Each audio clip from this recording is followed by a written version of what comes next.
What's up, citizens of Gotham? You're watching the Political Vigilante. You're making Gotham great again. I got my Medicare for you all from the DSA in Fort Worth when we did the show there last week at the part of the Progressive Comedy Tour. East Coast states coming, guys. They're locked in. June 12th through the 19th. We're hitting a bunch of different cities. Go to grahamelwood.com. No more dates going to be added to the East Coast leg, so check that out. Another great way to support the show is to go to patreon.com/Graham Elwood, and for $5 a month, you can submit articles like Kate from Chicago did.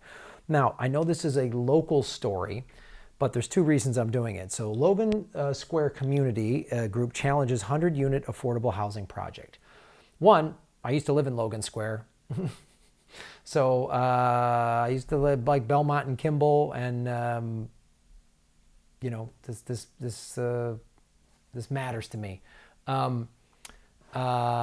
But this is what can happen in any neighborhood. So what's happening, and I'm going to break this down, is this organization is getting affordable housing. There's a big affordable housing issue in Chicago, as is the case just about in every major city. Los Angeles is no different.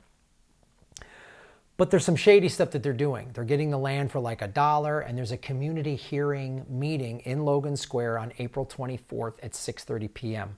And I'll give the actual information at the end of the video here.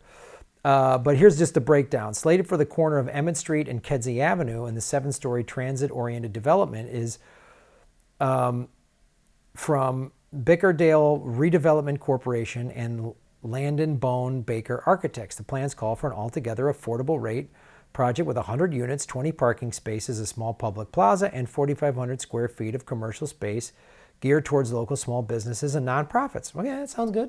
That sounds good. While the development has earned the support of Logan Square Neighborhood Association and Logan Square Preservation, a recently formed Facebook group called Logan Square Neighborhood for Responsible Development has voiced concerns about the plan's lack of open space and parking for the rest of the community. Got to be careful with developers, guys. We think that the city should entertain multiple proposals and choose one that follows the mandates from the community meetings, said the group in a Facebook post. That would require that proposals for housing on this site blend in with the other buildings on the square and include sufficient parking and public space. Logan Square, we can do better. In addition to paying $1 for the city-owned land, the developers are seeking other subsidies for the $31 million project, including $8 million in tax increment finance, funding plus another low-income housing subsidies.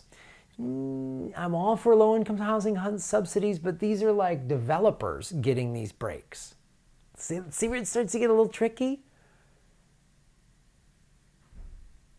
You know, and they paint a nice picture. There's a lot of, low-income housing, but they're really just using, because this happens in Santa Monica. This is why this is important. I'm not sure if this is exactly what they're doing here, but I know this is what they've done in Santa Monica. It sounds like what they're doing here.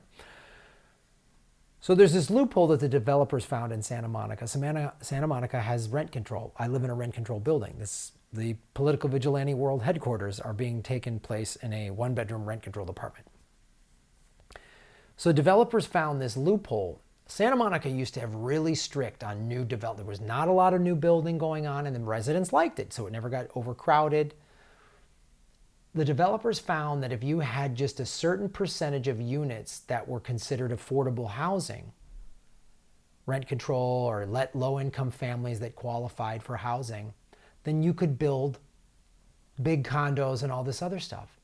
So they started using that, and just every little empty plot of land, all in the last 10 years, all these massive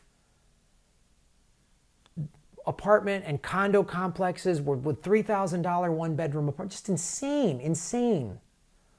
Way too expensive. Too many people. I mean, already there's a traffic problem here. And the city has done a decent job of more bike lanes and more public transportation and stuff like that. But the developers found a loophole. And they used affordable housing as a gateway to scam their way in. So I wonder if that's what's going on here. So here's what you do if you live in Chicago. Get involved. So this community meeting is Wednesday, April 24th, 6:30 p.m. to 8 p.m. at Logandale Middle School, 3212 West George Street, Chicago, 60618. All right? A nonprofit affordable housing developer, Bickerdike, All right, they claim to be nonprofit to construct a tier 2 to 7-story building with 100 residential units. It's right by the Blue Line station. That's where they want to build it. But just go there and do your due diligence and really find out what's going on here. All right? Kate gave this to me. This is how I talk about you get involved on a local level. All right? If you live in the Logan Square area or have friends that live in the Logan Square area of Chicago, go check this out and pay attention to what's happening in your town, because this is what developers do. Is this a real non-for-profit? Okay, I hope. I hope they're real non-for-profit. I hope they're not just, looking for scammy things. You know what I mean? I hope they're not just trying to push their way in there. Because here's the thing. There's another organization, Logan Square, this .org is a registered LLC with NFP or non-for-profit in the LLC's name. Co-started by the designer of this open air market proposal. So it sounds like a developer created a non-for-profit to get advantage of the tax breaks.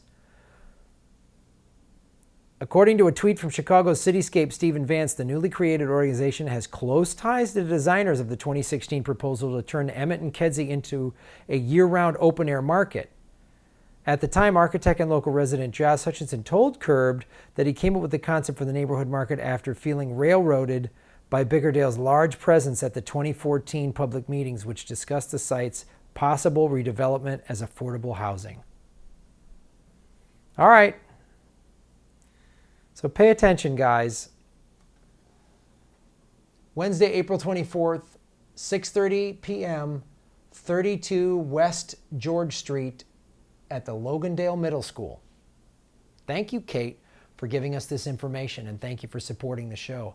You can support the show at patreon.com/Graham Elwood. You can also watch all of the episodes ad-free for only $10 a month if you go to rokfin.com/Graham Elwood. When you sign up to Rokfin through my page, I get a little piece of that. So you are supporting me in this channel, and you get to watch all the videos ad-free.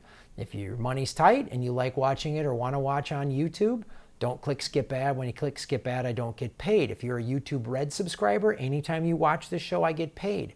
Like, share, subscribe, click the bell notification, even just a thumbs up on the videos or just a positive comment, whatever, just a smiley face in the comment section, all that stuff helps the show. You're all making Gotham great again. Thanks for watching.